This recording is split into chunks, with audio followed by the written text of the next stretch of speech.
Welcome to the How We Work podcast. I'm David Hammond, and we're here with Jarad Brown. Thank you for the invite. Great to have you here. Jarad, when were you first diagnosed with dyslexia and dyspraxia? I was first diagnosed, with dyslexia and dyspraxia. I would say I was around 5 or 6. Right. Or maybe that's when the initial idea of that came about. Yeah. I think it took quite a few years to actually go through that process. Yeah. I think I was roughly, I'd say 8 when I was officially diagnosed. Yeah. Which seems to be about in theory they can do it earlier, but it seems to be, when I'm talking to people, about the age where people first start getting diagnosed. That was about the age when I was first formally diagnosed. In fairness, the dyspraxia came up later. Right. Yeah. So through that process, were your parents the ones who were pushing for that? Were the teachers the ones that were pushing for that, or combo? Yeah, it was my parents that were pushing for that. They had noticed the signs to begin with. They definitely noticed my delay in development. As a child, you know how you have those typical milestones of what you would meet. Yeah. So I was missing quite a few of those. Apparently, but it was mainly my parents. Cool. Yeah. Cool. That's the same with me. It was sort of both my mother and my father. My mother was very strongly into doing that, and that was, I have to say, back in the day when dyslexia wasn't even a word that people knew about. Right. So what was the teacher's sort of reaction to when you got diagnosed? Yeah. I feel like there wasn't many discussions around being dyslexic at school. Yeah. I did have a teacher aide throughout primary school. Yeah. But that didn't last long. Yeah. I feel like school was it was very, very challenging for me. Yeah. Especially during primary school and intermediate. Yeah. There was not much support. Yeah. So it was a very challenging time to kind of get through all the academic sort of things successfully. Yeah. So there was a lot of struggle. Yeah. Unfortunately. Yeah. No. I mean, I think that's quite common. I think even when people are identified quite early, often getting the right kind of help or people being able to provide that help can be really problematic. Was there any particular teacher that was really good? Yes, I did have a teacher aide. Yeah. Unfortunately, I cannot remember his name. Right, yeah. Typical.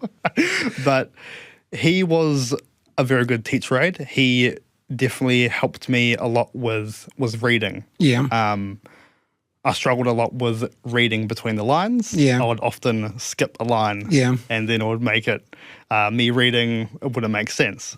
Yeah. So he helped me by grabbing a ruler and he would place it above the sentence I'm reading. So it'll be a lot easier for me to kind of just read between the lines. Yeah. Yeah. No. I have to say, when I got sort of a little bit of help, but not a lot of help. But in fairness, that was a little while ago. Right. So, what was there a favourite subject at school? Was there anything that you actually really sort of looked forward to and enjoyed? Yes. Yeah. So later in school, I would say it was around intermediate school, high school. Yeah. I really loved art and music. It was more of the creative subjects that I really enjoyed.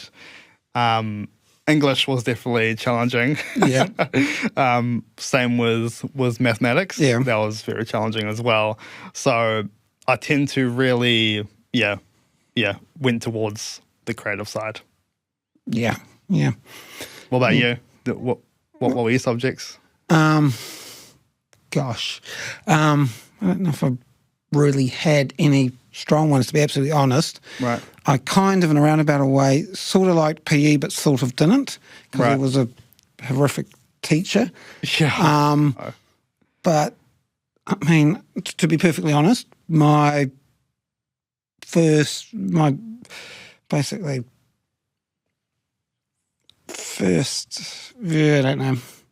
13 years of education, I think you could probably do over. Because there wasn't necessarily a lot of really good help. Which I think these days it's got better, but it still could be better, if you know what I mean. Yes, yeah. So when you're at school, did you get any accommodations? Were there any when it came to things like exams and tests? No. Nothing. No accommodations at all. Nothing. Yeah. Nothing. Not a thing. Gosh. Yeah. As I reflect on this, it is quite upsetting. I wish I knew how to voice what I needed back then. Yeah. Because pretty much what happened is my parents got given this piece of paper saying I have dyslexia and dyspraxia, and good luck. That was it. There was no sort of guidance from there about, okay, you should approach this organisation to really help or anything like that. So we're pretty much left on our own. Yeah. No real help, especially during exams. Yeah. I mean, I think that being given a bit of paper, left on your own is quite common. I know when our daughter was diagnosed with autism and dyspraxia, it was kind of like, here's a diagnosis, a couple of links to websites, a couple of pamphlets, and that was about it. And I think people assume that once there's diagnosis, there's going to be a whole lot of resource that comes in behind and a whole lot of support, but there isn't actually. So it's kind of like you're feeling your own way. And it's not until you're much older that you look back and say things could have been done a bit differently to have made things a bit better. Yeah.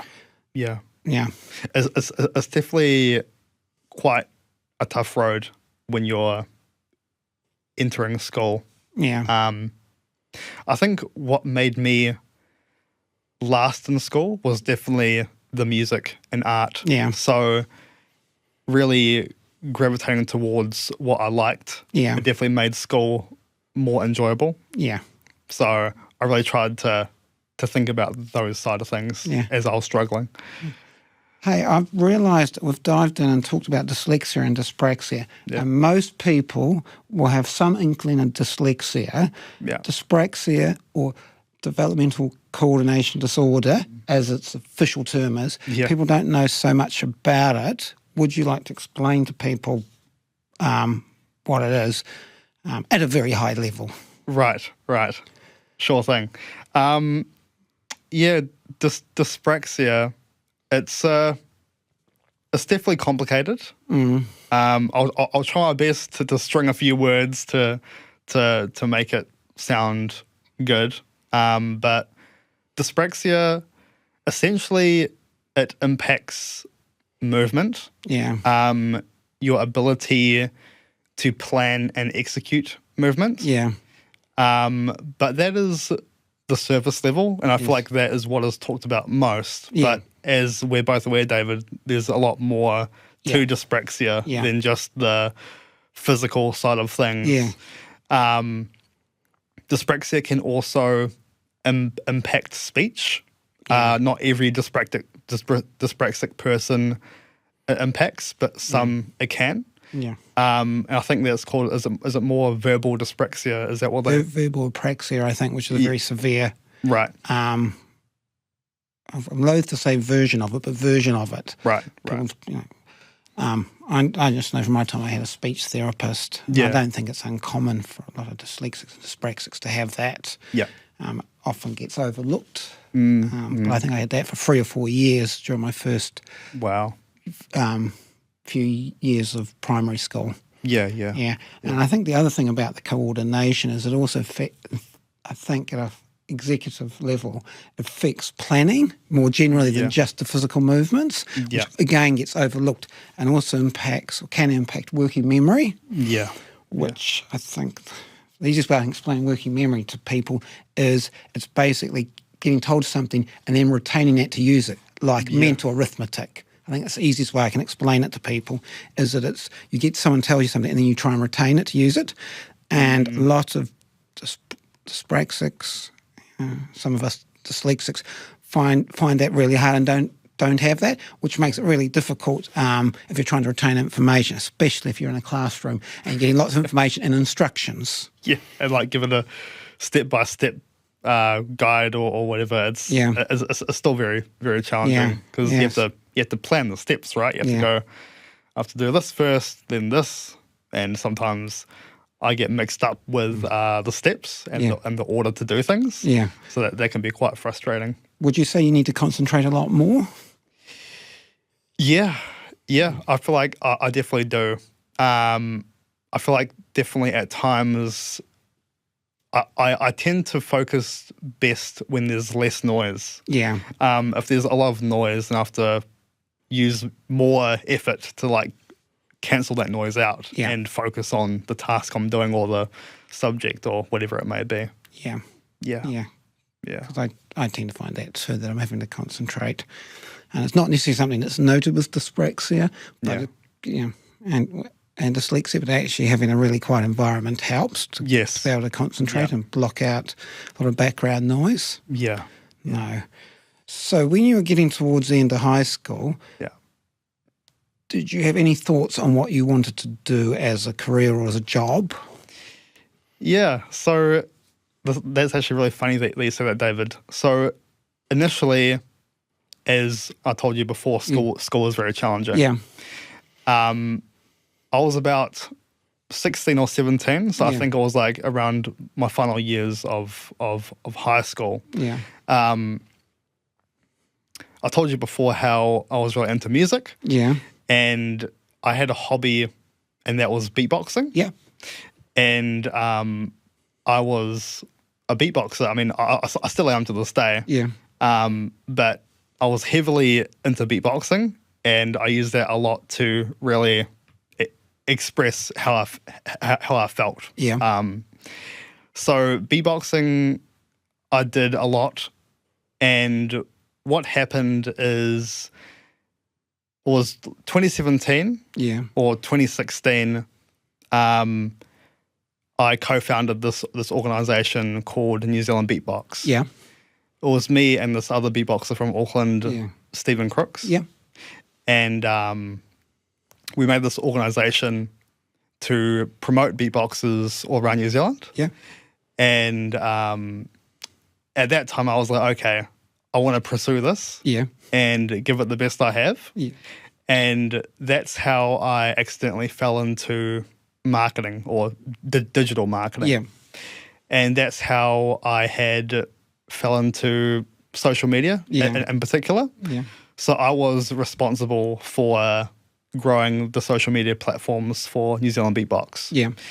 And over time, as I was growing those platforms and also finding other beatboxers around New Zealand to connect with, we eventually got to a point where we could run events around New Zealand. Yeah.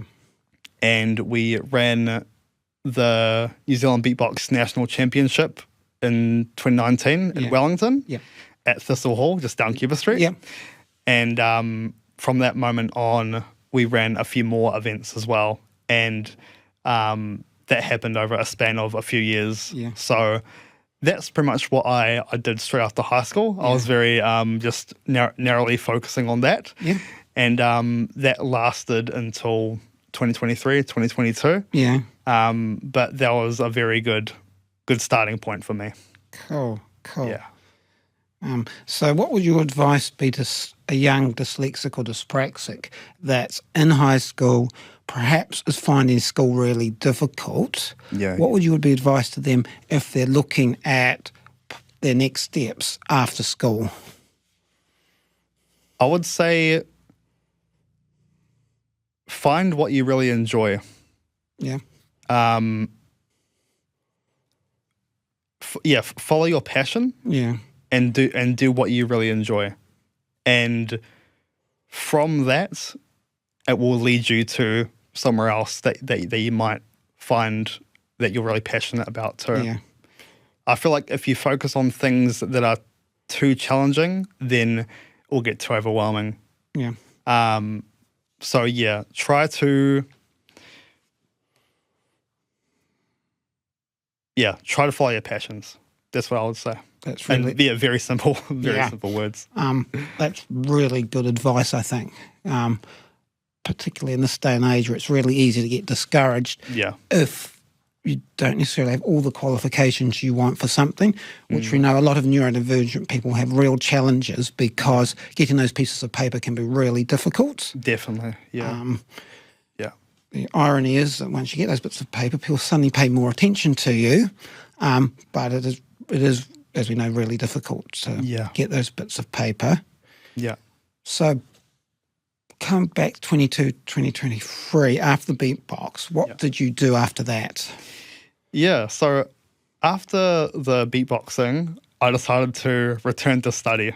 Yeah. Funnily enough. Yeah. And as I re-entered study, I had noticed that I had all of these challenges and all these difficulties that I had forgotten from high school and intermediate and primary school. And I'm like, what's going on? Yeah. And then a bunch of memories flooded back. And I'm like, oh, that's why I found like a academic environment very challenging, because there isn't much accommodation or support in these environments due to, I would say, a lack of awareness, right, around neurodiversity and how to support students. Yeah. So yeah, I had entered study after the beatbox stuff. Yeah. And I found out that I found that I couldn't complete it successfully. Yeah. Because of the lack of support. Yeah. And that was, I would say, very discouraging. Yeah. I felt quite upset because I had put all my effort into study. Yeah. But I still could not get through it, unfortunately. So that had actually made me want to investigate more into dyslexia and dyspraxia. Yeah.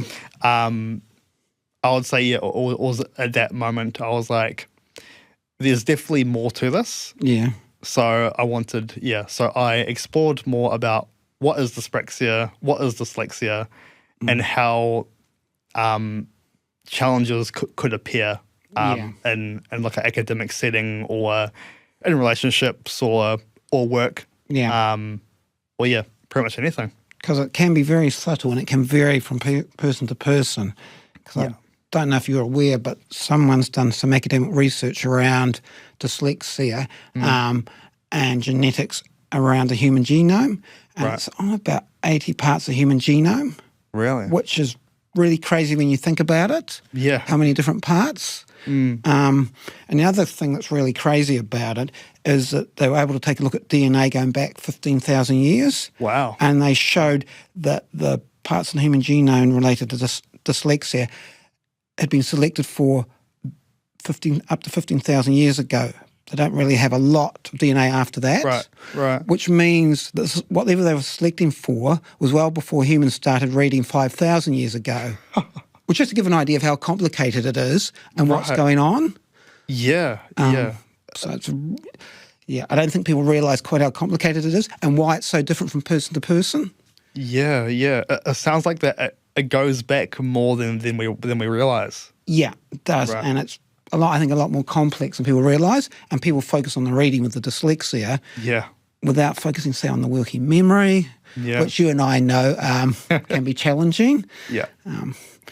So when I refer to my working memory, I have a memory like a sieve, like stuff just falls through it unless I really, really concentrate. Right, yeah. But it's not an uncommon experience to get to tertiary study and go, wow, what am I, hey, there's a reason why I didn't like school. Yeah. Jarad, where would you say your strengths lie? Yeah. For me, I would say my strengths lie in pattern recognition, being a visual thinker. I feel like I'm definitely a big picture thinker. And I would also say my communication skills, just throughout the difficulty at school, has really made me become better at communication. Yeah. And do you see a way that you could use this in the future? Yes, definitely. I feel like, especially in this world right now, a lot of businesses really value communication, creative thinking, thinking the ability to think outside the box. And also be able to communicate what you're doing, and also being able to see patterns in things. I think that's very important in today's age. I also know something else you did after you finished that study, is you did some quite proactive, innovative stuff when you were looking to develop some job opportunities. Would you like to tell us about those? Yeah. So recently, I have I've gone back to study. And I'm currently studying web and software development. And I've gone into this study environment again with a different approach. A more positive approach. And I've managed to reach out for help early. And I've managed to let the education providers know that I do have dyslexia and dyspraxia. And I may need a bit of extra support in these areas. And that's been really good. It's definitely very, very valuable to speak out early. If you think that you will have challenges. So that you can get support in place to help you further down the line. So your advice would be, if in doubt and you're in a study environment, in a work environment, speak out. You definitely need to let your voice be heard. And don't be afraid to speak up when you need help. I think that's very important when it comes to study or even in work. Just don't be afraid to reach out. And I think the thing is, sometimes people are afraid of how other people will interpret that request. And I think the reality is you might get one or two people that might react negatively, but I think you'll find the vast majority will be really positive. Some super positive and other people kind of really inquisitive and wondering how they can help. And the thing that I found useful was actually suggesting accommodations which perhaps were a little bit of left field, but not to be afraid to suggest things yourself, even if they aren't in the textbook. Because I think people would be pleasantly surprised to find out how accommodating people can be. And sometimes it takes that leap of faith to actually say, hey, can we do things differently? And that sometimes you'll get a negative answer, but a lot of times people will be really positive about it. And I know for a lot of neurodivergent people, whether they're dyslexic, whether it's autism, dyspraxia, ADHD, sometimes people have been knocked down so many times they don't want to do that. But I think if I was offering the encouragement that people would be to do that, because I think people would be pleasantly surprised at how positive people react to it. Even if you suggest something that's not in the textbook, at least ask for it, because the worst someone can do is say no. That's right. Like it's definitely important for you to voice your opinion or voice what you think will help, rather than just keep it inside, because that won't help anything really. So you may as well take that risk, and what's worse that can happen? You just get a no, right? It is. And but it's just about every neurodivergent person I've spoken to who's had some success in academic environment has basically been really assertive and said, hey, can we do things differently? Right. It's like there's a really common thread. They just do that. Yeah, also something else too, like the accommodations that we ask for, this isn't purely just for neurodiverse people. Yeah. I mean, I feel like that these can actually help neurotypical people as well. Yeah. Like, yeah, I feel like it's too directed towards like a one-sided thing, right? When it's like it can help everyone, not just a particular group of people. Yeah, totally. Now, we've talked a lot about study, but from your experience of work, when you've told people you're dyslexic or dyspraxic, what's their reaction been? I feel like most of the time they are curious and they're open, very open to hearing what I have to say. Yeah. Open to hearing how that may appear in work. Yeah. I feel like, so far I've had very positive interactions when it comes to disclosing. That's really good. I have to say I've had a similar experience over a number of managers. People are generally really good. I think I say genuinely there might have been one where we've had a really negative reaction, but other than that, it's been really positive. Sometimes I've had to educate people and literally explain what dyslexia and dyspraxia is and do that in a bit of a job interview. Yeah. But I think being prepared to do that is really helpful. It's really hard, but if you have a bit of a game plan to explain to people what it is and what they can do to help, it really helps people. Definitely. Sounds as though you've got a master plan there to actually do some of that. Yeah. I feel like I've definitely developed techniques, I feel like unconsciously to kind of to really help clarify my needs or how I can get support. Yeah. Some days I can, some days I can't. Again, it comes down to working memory, right? And being able to form the words so other people can understand. Jarad, what would you say to someone who's scared of asking for help, of putting their hand up, of identifying themselves? What advice would you give them?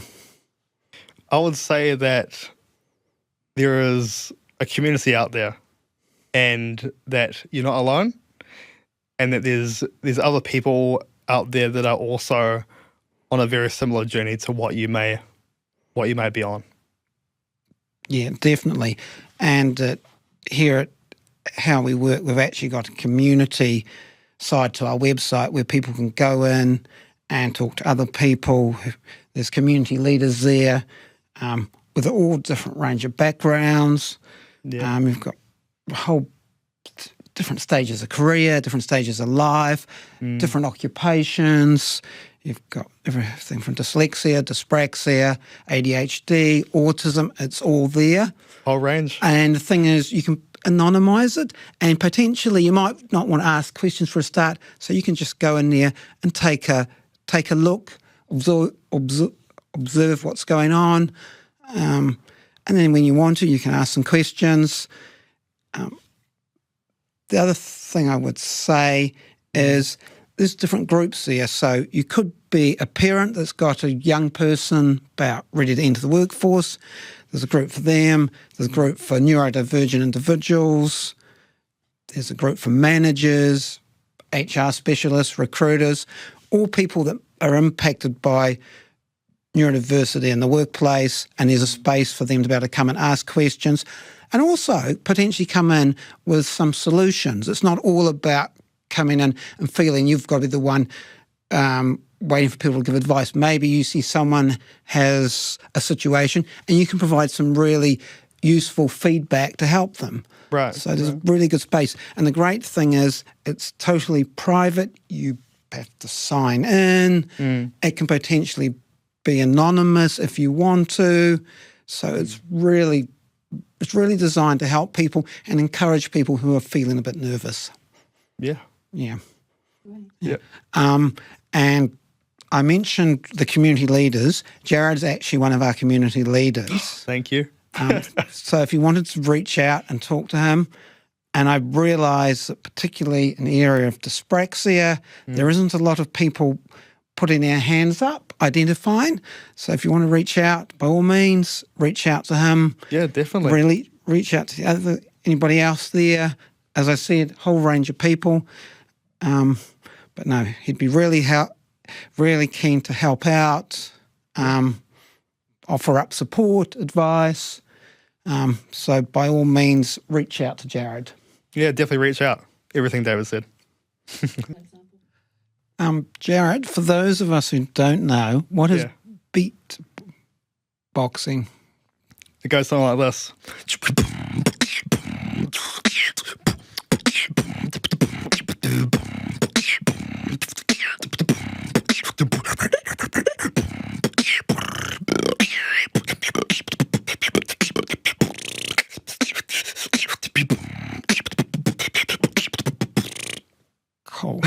Cool.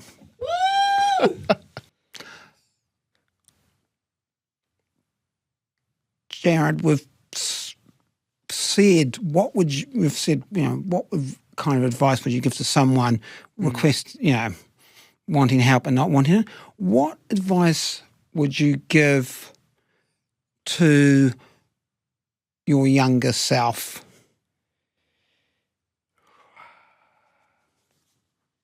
I would say to not be too hard on myself. I would say not be too hard on myself. I feel like I was very, very hard when I couldn't get things right or when things were too challenging. I think taking a step back and acknowledging the effort that I had put in the first place would definitely be a good approach. Yeah. That sounds like really solid advice because it's really easy. And I think neurodivergent people do this a lot. Yeah. Beating themselves up when actually they should probably recognise how much effort they have put in. That's right. And I think that's really awesome advice to be giving people. It's been really great chatting to you about dyspraxia and dyslexia and your career path so far. Thank you, David. And thank you for coming in. Thank you for the invite. and thank you for being on one of the community leaders. Yeah, of course. Put it there.